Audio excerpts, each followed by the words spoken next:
आज सुनिए सुषमा मुनीन्द्र जी की लिखी हुई कहानी लीला विलास। सुषमा जी हिंदी की वरिष्ठ लेखिका हैं और उनके बारे में मैं सिर्फ एक वाक्य कहना चाहूँगी कि वो कमाल की लेखिका हैं। प्रस्तुत है उनकी कहानी लीला विलास मेरी आवाज़ में। मैं हूँ सीमा सिंह। कोई भी स्थान विशेष पता नहीं कब मनुष्य को बांध लेता है। तभी तो ये बालकनी उनके जीवन का खास हिस्सा बन गई और वे इससे अलग रखकर खुद को महसूस नहीं कर पाते। शुरुआती दिनों में उन्हें लगता था वे यहाँ बैठकर वक्त काट रहे हैं। अब लगता है वक्त को सार्थक भाव से जी रहे हैं। ये क्षेत्र अभी कायदे से रिहायशी नहीं बना है। प्लॉट बिक चुके हैं पर अभी कुछ एक ही मकान बने हैं। जैसे किसी शांत झील में दूर कहीं दो चार नावें दिखाई दे जाएं और आसपास किसी के होने का बोध हो। यहाँ बैठकर वे खुला मस्त गगन, उड़ान भरते पक्षी, अपने बगीचे में इठला रहे फूलों को देखते हैं। अपने पौत्र शांत व जोश का वॉकमैन कान में लगाकर फिल्मी गाने सुनते हैं। और हाँ, इस क्षेत्र में जब कोई पक्का मकान बनता है तब उसका निर्माण देखते हैं। उन्हें भवन निर्माण देखना अच्छा लगता है, जैसे किसी का एक बड़ा सपना साकार होने जा रहा हो। इस क्षेत्र में जब कहीं कुछ हलचल दिख पड़ती है वो उनके लिए नियमितता से हटकर अनुभव होता है। वे उत्साहित होकर समुचित जानकारी ले आते हैं, अपने बारे में दे आते हैं। इस तरह वे पूरे क्षेत्र की खबर रखते हैं। और उन्होंने देखा उनके घर के ठीक सामने सड़क के उस पार भवन निर्माण की तैयारी है। अच्छा हो जो इस मकान में कोई उनका समवयस्क रहने आ जाए। इस क्षेत्र में जो गिनती के मकान हैं उनमें बुजुर्ग नहीं रहते और युवाओं को उनकी ज़रूरत नहीं। वे पुलकित भाव से जानकारी प्राप्त करने जा पहुँचे। एक वृद्धा काला चश्मा और छाता लगाए हुए काम का परीक्षण कर रही थी। वृद्धा भव्य और खूबसूरत थी। वे नमस्कार कर कहने लगे, मैं हरि ओम पुरोहित, रिटायर्ड प्रिंसिपल, कृषि महाविद्यालय, सामने के मकान में रहता हूँ। आपसे मिलकर खुशी हुई। मैं मिसेस शाह। ये मकान मेरा बेटा अमोल बनवा रहा है। मैं घर में बैठी क्या करूं तो काम देखने चली आती हूं। हाँ, सुपरविज़न ज़रूरी होता है। गृह निर्माण को लेकर एक कहावत है, पहले प्रयोग के तौर पर मकान बनवाइए और उसकी त्रुटियां तलाशिए। फिर उन त्रुटियों से सीख कर दूसरा मकान बने तो वो त्रुटि रहित मकान हमारे सपनों और रुचि का घर हो सकता है।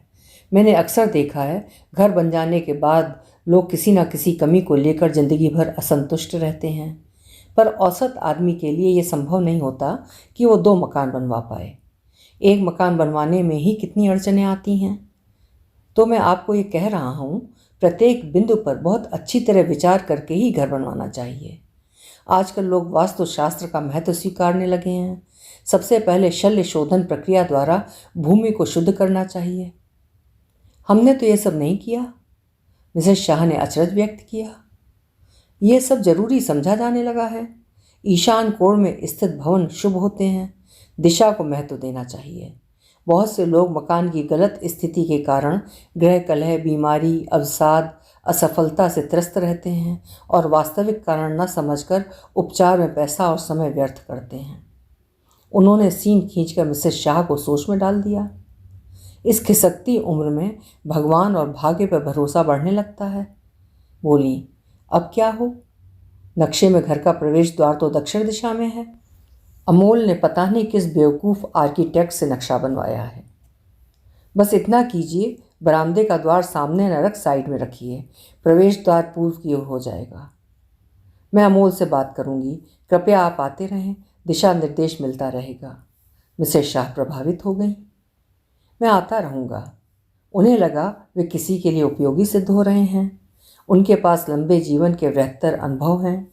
मनुष्य अपना अनुभव बांटता चले तभी तो सूत्र सिद्धांत अगली पीढ़ी तक पहुँचेंगे। अमोल रविवार को आ सका। आते ही बोला, मैं ये सब नहीं मानता। फ्रंट तो घर की जान होता है। मैं प्रवेश द्वार इधर कर घर का लुक खराब नहीं करूँगा। आर्किटेक्ट बेवकूफ़ नहीं है। वो जिस हड़बड़ी में आया था उसी हड़बड़ी में चला गया। मिसेस शाह उदास हो गई। यही होता है, अमोल जिद्दी होकर अड़ जाता है। मिस्टर शाह आज होते तो मैं अपनी बात मनवा लेती। क्या कीजिएगा, प्रत्येक पीढ़ी की सोच भिन्न होती है। मकान आखिर दक्षिण मुखी भी तो होते ही हैं। आप परेशान ना हो। सच कहूँ तो आज की पीढ़ी संघर्ष करना नहीं चाहती, किसी एक पर निर्भर हो जाती है। अमोल और मेरी बहू माधुरी दोनों एक जैसे लापरवाह हैं। इन्हें अपनी अपनी नौकरी से मतलब है बस। अमोल तो मुझे भी कहता है, घाम में तपने क्यों आती हो, काम तो हो ही रहा है। पर मुझसे पैसे की बर्बादी नहीं देखी जाती। मिसेस शाह का चेहरा क्रोध से अरुण हो गया। वे नियम पूर्वक ढिए पर जाने लगे, जैसे कोई बड़ा काम हाथ आ गया हो। वे प्रताड़ित या उपेक्षित नहीं हैं, प्रभुता संपन्न व्यक्ति हैं, पर अकेलेपन से उन्हें जूझना होता है। यद्यपि एक स्त्री के समक्ष जाते हुए उन्हें झिझक भी होती थी, पर बालकनी से जब देखते मिसेस शाह आ चुकी हैं, तब वे अनायास झिझक से उबर आते कि सधी हुई परिपक्वता में स्त्री पुरुष विभेद के कोई मायने नहीं। वे भी नाती पोते वाले हैं, मिसेस शाह भी। मिसेस शाह उत्साह से उनका स्वागत करती हैं। आप अब तक नहीं आए तो मैंने सोचा आज समय न निकाल सके होंगे। वे हंसे, जबकि मेरे सामने समस्या है, समय कहाँ व्यतीत करूं। स्त्रियां बाल बच्चों घर गृहस्थी में खुद को खपा कर बुढ़ापा काट लेती हैं, पर पुरुष तो रसोई में घुसते शोभा नहीं देंगे। कहाँ तो वक्त नहीं मिलता था, अब एकदम खाली हो गया हूँ। ये स्थिति मायूस करती है। मेरा तो मानना है मिसेस शाह, पति को पत्नी से पहले मर जाना चाहिए। पत्नी पति के अहम को समझती है। अब बहू से कितनी फरमाइश करें और वो बिना कहे कैसे जाने कि मुझे क्या चाहिए। जबकि मुझे लगता है बुढ़ापे में पति का साथ जरूरी है। स्त्री निराश्रित हो जाती है। कमी कुछ भी नहीं होती, फिर भी कमी है। जबकि ऐसा नहीं था कि पति के सामने अड़चन असुविधा न रही हो। मिसेस शाह ने आंचल से चेहरा पोंछा। धूप तेज है, ऐसा कीजिए मेरे घर चलिए। अभी तो लेबर 1 घंटे के लिए खाना वगैरह के लिए छुट्टी की है। मेरी बहू निष्ठा इस समय दफ्तर में होगी, इसलिए चाय तो नहीं पिला सकूँगा। हाँ, ठंडा पानी ज़रूर मिलेगा। चाय मैं बना दूँगी। तब आइए, 1 प्याला चाय मुझे भी नसीब हो जाएगी। मिसेस शाह को सुविधा हो गई। वे 1 घंटा सुस्ता लेती, चाय भी पी लेती। ये हेलमेल निष्ठा को नहीं सुहाया। उसे अविराम से कहते हुए उन्होंने स्पष्ट सुना। शांत और जोश बता रहे थे, बाबूजी पूरा दिन उधर रहते हैं। बीच में मिसेस शाह इधर आ जाती हैं, चाय बनाती हैं। मुझे पसंद नहीं कोई मेरी रसोई की व्यवस्था बिगाड़े। मेहरी दोपहर में आती है, बाबूजी की अनुपस्थिति में हेरा फेरी करने का उसे मौका मिल जाता होगा। बच्चों की पढ़ाई भी प्रभावित होती है। बाबूजी ने अच्छी संगत पकड़ ली। मिसेस शाह उनकी आदत बिगाड़ रही हैं। वे निष्ठा का अभिप्राय भांप परेशान हो गए। ये प्रतिक्रिया है या परिहास? वे चूंकि सद्भावना और शांति बनाए रखने में विश्वास रखते हैं, इसलिए जब निष्ठा उनसे सीधे संबोधित नहीं है, तब उन्हें अपनी ओर से कुछ कहना उचित नहीं लगा।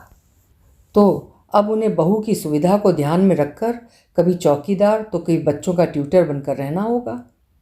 वे इस उम्र में भी अपनी तरह से वक्त गुजारने के लिए स्वतंत्र नहीं हैं। 1 राउंड उधर लगा लेते हैं, यह अखरने वाली बात तो नहीं होना चाहिए।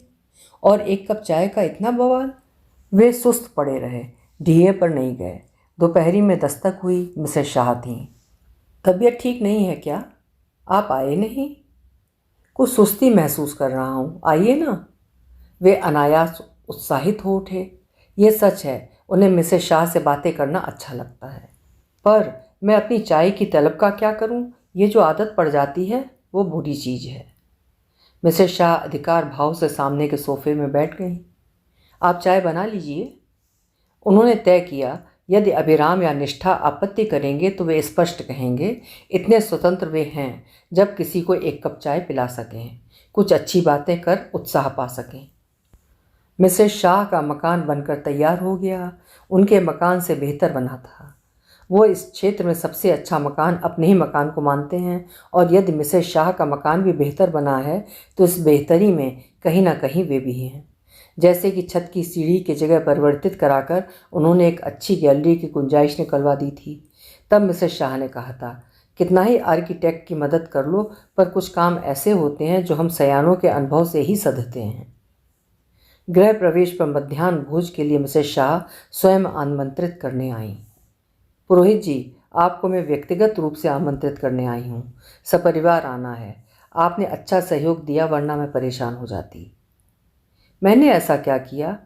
उन्होंने उपलब्धि सी महसूस की। भोजन व्यवस्था अच्छी थी। मिसेस शाह प्रायः उन्हीं पर केंद्रित रहीं। कैसा लगा घर? हमारा गुजराती खाना पसंद आया? वे मानो किसी धुन में कह गए। Right from host to lunch everything is nice. इस पर मिसेस शाह ने लोमहर्षक ठहाका लगाया। अभिराम बाबूजी को होस्ट पसंद आ गई हैं। वैसे मिसेस शाह बड़ी ज़बरदस्त महिला हैं, देखा नहीं कैसे ठहाके लगाती हैं। उन्हें नहीं मालूम वे पहले भी बेटे बहू की बातें सुनते रहे हैं या अब प्रयत्नपूर्वक सुनने लगे हैं। अभिराम हंसा। तो मेरे डैड कौन से कमज़ोर हैं, आज भी इतने फिट हैं, ये कहना पड़ता है 60 साल के बूढ़े या जवान। वे अनायास अपना अवलोकन करने लगे। उनकी पर्सनैलिटी ही ऐसी भव्य है कि लोग संदेह करते रहे हैं। आपने पुरोहित लड़कियों को पटाया जरूर होगा, लड़कियां आप पर भी मरी जरूर होंगी। वे सफाई में कहते थे। वे निहायत सज्जन और सौम्य हैं, पर उनकी भव्यता संदेह का कारण बनती रही है। निष्ठा का स्वर। अभिराम, मुझे लगता है बाबूजी इस उम्र में इश्किया रहे हैं। बाबूजी से कहूँ क्या जोड़ी बना लें? निष्ठा, तुम्हें सास का लाभ मिल जाएगा। अभिराम का हंसना जारी था। घाटे का लाभ मुझे नहीं चाहिए। बेटा बहू उन्हें लेकर मजाक किया करते हैं, उन्हें नहीं मालूम था क्या है इनकी बातों में, व्यंग्य या हास्य। उन्होंने ऐसा क्या कर दिया जिसे व्यंग्य की श्रेणी में रखा जा रहा है? किसी स्त्री से बात करना क्या इश्क हो जाता है? और यदि वो हास्य है तो क्या अब वे इस घर के लिए हास्य के पात्र हो गए हैं? उनका जी चाहा एकाएक सामने पहुंचकर बेटे बहू को फटकारें, पर बेटे बहू कह सकते हैं बाबूजी आपको छिपकर हमारी बातें नहीं सुननी चाहिए। यदि हमारी बातें बुरी लगती हैं तो मिसेस शाह से दूर रहिए। मनुष्य की जिज्ञासा विकराल होती है। उन्होंने पाया वे पूरी सावधानी और सतर्कता बरतते हुए अभिराम व निष्ठा की बातें सुनने की कोशिश करने लगे हैं। बाबूजी इन दिनों प्रसन्न रहने लगे हैं। निष्ठा अब कुछ इसी तरह संवाद आरंभ करती है। कैसे? अभिराम ने पूछा। मुझे लगता है उनके भीतर कुछ घट रहा है। आज मेरे दफ्तर में सुमन बताने लगी वो कल वेंकटेश्वर मंदिर गई थी। मंदिर में जिस ओर कुंड है उधर के चबूतरे में बाबूजी और मिसेस शाह बैठे हुए थे। अभिराम ने हस्तक्षेप किया। मंदिर के चबूतरे पर बैठे थे ना? निष्ठा, जगह का ख्याल करो यार। उनका क्या करूं जो जगह को नहीं संगत को लक्ष्य करें? तो अब उनकी गुप्तचरी की जाएगी। कारण बताओ नोटिस जारी होगा। फिर वे स्पष्टीकरण देंगे कि वे नित्य सायंकाल टहलते हुए वेंकटेश्वर मंदिर जाते हैं, कुछ देर चबूतरे पर बैठते हैं, वहाँ की शीतलता और शांति उन्हें अच्छी लगती है। संयोग से मिसेस शाह वहाँ मिल गई। अपने मधुमेह को नियंत्रित रखने के लिए कभी कभी पैदल घूमती हैं। मिसेस शाह ने कहा भी यदि किसी का साथ मिल जाए तो वे सैर करने में नियमितता लाएं। वे नहीं कह सके कि मैं दोनों वक्त सैर को जाता हूँ तो आप भी चला करें। उनका मानना है स्त्रियां धीमी गति से चलती हैं जबकि उन्हें सरपट चलने की धुन है। सामंजस्य न बन सकेगा। बात यदि है तो इतनी है जिसे घटना का रूप दिया जा रहा है। तो क्या उन पर इसलिए संदेह किया जा रहा है कि वे विधुर हैं और मिसेस शाह विधवा? तो क्या पुरुष किसी भी उम्र में ईमानदार नहीं माना जा सकता? तो क्या पुरुष किसी भी उम्र में छिछोरा है और स्त्री फिसल पड़ने को तैयार बैठी है? पर बात शायद ये नहीं है। उन्हें लगता है निष्ठा उन पर संदेह नहीं कर रही है बल्कि उन्हें मुद्दा बनाकर मनोरंजन कर रही है। अब वे क्या बताएं, यहाँ स्त्री पुरुष जैसा भाव नहीं है। उन्हें अपने समवयस्क की संगत में आनंद मिलता है। वे दावे के साथ कह सकते हैं यदि मिसेस शाह के स्थान पर मिस्टर शाह होते तब भी वे इतना ही अच्छा महसूस करते, बल्कि घनिष्ठता बढ़ा लेते। वे दोपहर में शांत और जोश को पढ़ा रहे थे कि मिसेस शाह का फ़ोन आ गया। पकौड़े बनाए हैं, चाय यहीं पीजिए। आपने तकलीफ़ होती तो ना बुलाती। आपने कभी बताया था आपको पालक के पकौड़े पसंद हैं, वही बनाए हैं, आइए। अब क्या कहें कि बेटे बहू को हमारी संगत पसंद नहीं है, इसलिए नहीं आ सकूँगा। मिसेस शाह अपने स्वभाव के अनुसार ठहाका लगाएंगी। पुरोहित जी, बेटे बहू आप पर शक कर रहे हैं। आप ठीक तो हैं? मैं तो पहली बार ही देख रही हूँ कोई इस उम्र में भी संदेह के घेरे में आ जाता है। और यदि ये बात वे मिसेस शाह से कहना चाहें तो किन शब्दों में कहें? उनके बीच एक मर्यादा है, गरिमा है, बुजुर्गियत है। वे कह सकती हैं आप बेटे बहू की बात से अपनी मंशा तो व्यक्त नहीं कर रहे। यदि ऐसा है तो आप मर्यादा भंग कर रहे हैं। वे जा पहुँचे। मिसेस शाह ने चाय पकौड़ी तैयार कर रखी थी। बोली, हम कितना भी पाचन संबंधी विचार करें, कभी कभी चटपटा खाने की इच्छा होती है। सच है, कभी कुछ विशेष खाने की इच्छा हो तो वे निष्ठा से कह नहीं पाते हैं। वो दफ्तर से थकी आती है, फिर अभिराम दोहराता रहता है, बाबूजी आपको खान पान में संयम बरतना चाहिए। कहने लगे, आपने तो दिल खुश कर दिया। मैं फिर कहता हूँ, स्त्रियों की पहुँच रसोई तक होती है, ये उनके लिए सुविधाजनक है। मर्द तो रसोई में जाकर अपनी इच्छानुसार कुछ बना खा नहीं सकते, जबकि पता नहीं क्यों खाली समय होता है इसलिए, या मनुष्य बुढ़ापे में कुछ चटोरा हो जाता है। अब तो लगता है अच्छा खाना पीना भी जीवन का एक सुख है। जो खाना हो मुझे बता दिया करें। चाय में चीनी कितनी लेंगे? मुझे तो फीकी चाय पीने की आदत हो गई है। 1 चम्मच। वैसे मुझे भी एहतियात के तौर पर चीनी नमक कम कर देना चाहिए। वे घर पर भी बिना चीनी की चाय पीने लगे।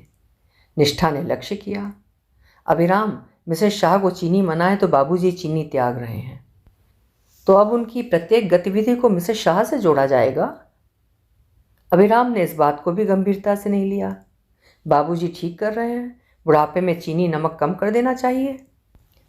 पर उन्होंने बुढ़ापे के मद्देनज़र नहीं, मिसेस शाह से प्रेरित होकर त्याग किया है। ठीक है जी, प्रेरित बाबूजी हो रहे हैं, लाभ हमें मिल रहा है। मिसेस शाह बाबूजी के लिए ये जो अचार शिकंजी सॉस बनाकर भेज रही हैं, उसका स्वाद मुझे तो भा रहा है। वे अच्छी कुक हैं, ये मानना पड़ेगा। अच्छी दिलफेक भी हैं, बाबूजी को लुभा रही हैं। अभी एक दिन माधुरी मुझसे मिलने आई, मैंने उसे मुंगौड़ी के साथ अदरक का अचार खिलाया तो बोली, बिल्कुल ऐसा ही अचार मम्मी जी बनाती हैं। मिसेस शाह घर में हवा तक नहीं लगने देती कि बाबूजी को क्या क्या भेज रही हैं। उनकी पीड़ा घनीभूत हो गई। तो उन्हें और मिसेस शाह को लेकर इस तरह सोचा जा रहा है। अभी एक दिन उनके एक मित्र कुछ ऐसा ही आशय व्यक्त कर रहे थे। पुरोहित जी पटा क्यों नहीं लेते? उधर की पार्टी तो मालूम होता है तैयार बैठी है। अरे अरे, एक सहृदय लेडी को लेकर ऐसा मजाक ठीक नहीं। सहृदय हैं तभी तो कह रहा हूँ, पटा लीजिए। मित्र की बात सुनकर उनके भीतर वही सुगबुगाहट और सनसनाहट हुई थी जो उठान लेती उम्र में हुआ करती थी। उन्हें खुद पर गर्व हुआ आया था। वे अभी भी इतने फिट जरूर हैं जब लोग उन्हें लेकर कुछ रोचक सोचते हैं। उन्हें खुद को ही लेकर शंका होने लगी थी। ऐसी रोचक बातें सुनकर वे मिसेस शाह के प्रति खिंचाव न महसूस करने लगे। बेशक उम्र का अंतिम दौर है, पर यह स्त्री पुरुष का आकर्षण भी शाश्वत है। पर बहू इस तरह की बातें करे, ये उन्हें मर्यादा के विरुद्ध लगता था। आज फिर मिसेस शाह वेंकटेश्वर मंदिर में मिल गईं, चबूतरे पर आकर बैठ गईं। आप देखें, यहाँ अधिकतर बूढ़े ही दिख रहे हैं। बूढ़ों के लिए एक भगवान का ही सहारा क्यों रह जाता है? अमोल मुझे राय देता है, आस्था चैनल देखो, माला जपो, घर गृहस्थी के माया जाल से दूर रहो। क्यों भाई, मैं अचानक उस गृहस्थी से खारिज क्यों हो जाऊं जिसे मैंने बरसों की मेहनत से बनाया है? और हम आस्था चैनल ही क्यों देखें, निर्लिप्त क्यों हो जाएं? बल्कि मुझे तो लगता है तमाम जिम्मेदारी पूरी करने के बाद अब सही वक्त आया है जब मैं अपने बारे में सोचूं, अपनी ज़िंदगी को अपनी तरह से जीऊं। मेरे पास वक्त भी है, पैसा भी। पुरोहित जी, मेरी बड़ी इच्छा है कि मैं भारत भ्रमण करूं, पर अमोल और माधुरी के पास वक्त नहीं है। मैं जाऊं तो किसके साथ जाऊं? वे बोले, घूमने का चाव तो मुझे भी रहा है, पर टालता रहा। मेरे एक मित्र बता रहे थे, एक ट्रैवल एजेंसी ट्रेन द्वारा 40 दिन की तीर्थ यात्रा कराती है, कन्याकुमारी से लेकर कश्मीर तक। इसमें नेपाल के पशुपतिनाथ के दर्शन भी शामिल हैं। मित्र बता रहे थे अच्छी सर्विस दी जाती है। अपने मित्र से डिटेल लीजिए ना। सोचती हूँ जा पाऊँ तो ये मेरे लिए रोमांचक अनुभव होगा। पर हाँ, मैं इसे भारत दर्शन का नाम दूंगी। धर्म कर्म को लेकर मैं उत्साहित नहीं रहती। मैं भी धर्म में उतनी ही आस्था रखता हूँ जो मन की शांति के लिए ज़रूरी है। बनाइए ना कार्यक्रम, चला जाए। देखिए, विचार करता हूँ। उन्हें मालूम था उनके कार्यक्रम का घर में स्वागत नहीं होगा। निष्ठा कह रही थी, अभिराम बाबूजी को कुछ हो गया है। शांत और जोश तक हंसते हैं। दादाजी falling in love. Mrs Shah के साथ तीर्थाटन करने की योजना है। किसी मंदिर में शादी कर गले में जयमाला डाले हुए लौटें तो मुझे अचंभा नहीं होगा। मैं बात करूँगा, पर निष्ठा, मुझे लगता है तुम कुछ अधिक ही सोचती हो। अंततः अभिराम उनके सामने प्रस्तुत हुआ। आपने तीर्थ यात्रा पर जाना तय कर लिया है? आप 1.5 महीने घर से बाहर रहेंगे, बीमार हो जाएंगे। मैंने बहुतों को देखा है, बड़ी तैयारी से गए हैं और बीमार होकर लौटे हैं। मेरे साथ ऐसा कुछ नहीं होगा। आप इतने दिन बाहर रहेंगे तो घर कौन? मेरा मतलब है निष्ठा को 1.5 माह की छुट्टी नहीं मिलेगी। शांत और जोश छोटे हैं, दिन भर अकेले कैसे रहेंगे? उनकी पढ़ाई भी प्रभावित होगी। तो मुझे तुम्हारा सहायक बनकर रहना होगा। अभिराम, तुम्हें समझना चाहिए मुझे भी परिवर्तन की ज़रूरत है। तुम लोग भी साल में एक बार आउटिंग पर जाते ही हो। भारत दर्शन की मेरी इच्छा हमेशा रही है और फिर मैं मिसेस शाह को वचन दे चुका हूँ। आप मिसेस शाह के साथ जा रहे हैं, यही तो समस्या है बाबूजी। लोग कहते हैं कि कहीं मैं मिसेस शाह से विवाह न कर लूँ। स्त्री पुरुष के साथ क्या एक ही अर्थ होता है? लीला विलास, मित्रता नहीं हो सकती? मेरी उनसे मित्रता भी नहीं है। समवयस्क के साथ वक्त गुजारना मुझे अच्छा लगता है, ये मेरी भावनात्मक ज़रूरत है। मिस्टर शाह होते तो मैं उनके साथ भी मिलनसार होता। लोग क्या कहते हैं मैं इस पर विचार नहीं करूँगा। मेरी अपनी ज़िंदगी कभी तो अपनी हो। मिसेस शाह अकेली होने के कारण जा नहीं सकती तो अब आप उनके लिए ही सोचेंगे, सिर्फ अपने लिए। वे सूची बनाने लगे, इतने दिनों के लिए क्या तैयारी कर लेनी चाहिए। वे दोपहर में रेस्ट कर रहे थे कि मिसेस शाह आ गईं। मलिन मुख किंतु तेवर विद्रोही थे। भूमिका न बांध कर बात को सीधे कहा, जा नहीं सकूंगी। आपको बुरा लगेगा कि मैंने अपनी ओर से कार्यक्रम बनाया और अब रद्द कर रही हूँ। आप मर्द लोग ठीक हैं, जो चाहते हैं कर लेते हैं। स्त्रियां कभी भी स्वतंत्र नहीं होती। मैं अमोल से पैसे नहीं मांग रही, मेरे पास पर्याप्त पैसे हैं। पर अमोल को पसंद नहीं कि मैं इतने दिन बाहर रहूं, वो भी किसी। मिसेस शाह कह नहीं सकी, पर उन्होंने संकेत ग्रहण कर लिया, वो भी किसी बाहरी पुरुष के साथ। तो लीला विलास का आक्षेप इन पर भी लगा होगा। घर की चौकीदारी और दोनों नातिनों की सार संभाल करने का दायित्व तो याद दिलाया गया होगा। स्वास्थ्य बिगड़ने जैसी चिंता की आड़ ली गई होगी। बोले, इसी से परेशान हैं? परेशान होने वाली बात नहीं है क्या? तो परेशान होकर कार्यक्रम रद्द किए दे रही हैं। आपकी इच्छा कुछ नहीं? आप अपने लिए कब सोचेंगी? अब कुछ नहीं, मुझे बुरा लगा है, मन नहीं बना पा रही हूँ। आप हो आए तब मेरी तैयारी भी ठप समझिए। इतनी लंबी यात्रा में कोई साथी तो चाहिए ना। आप अपना कार्यक्रम रद्द क्यों करते हैं? आप क्यों कर रही हैं? क्या आप एक भी योजना अपनी तरह से अपनी शर्तों पर नहीं बना सकती? खुद को क्या कहीं कमज़ोर या डरा हुआ पाती हैं? नहीं? फिर चलिए। मौके बार बार नहीं मिलते। हम अपनी नज़रों में, अपनी वास्तविकता में ईमानदार हैं, ये पर्याप्त है। आपकी बातों से मुझे बल मिला है, चलूँ कुछ तैयारी कर लूँ। मिसेस शाह का मलिन भाव छट रहा था। अभी आप सुन रहे थे एक बेहद भावनात्मक और प्यारी सी कहानी, लीला विलास। आपको कैसी लगी कमेंट सेक्शन में ज़रूर लिखिएगा। कल फिर मिलेंगे। आपका समय शुभ हो।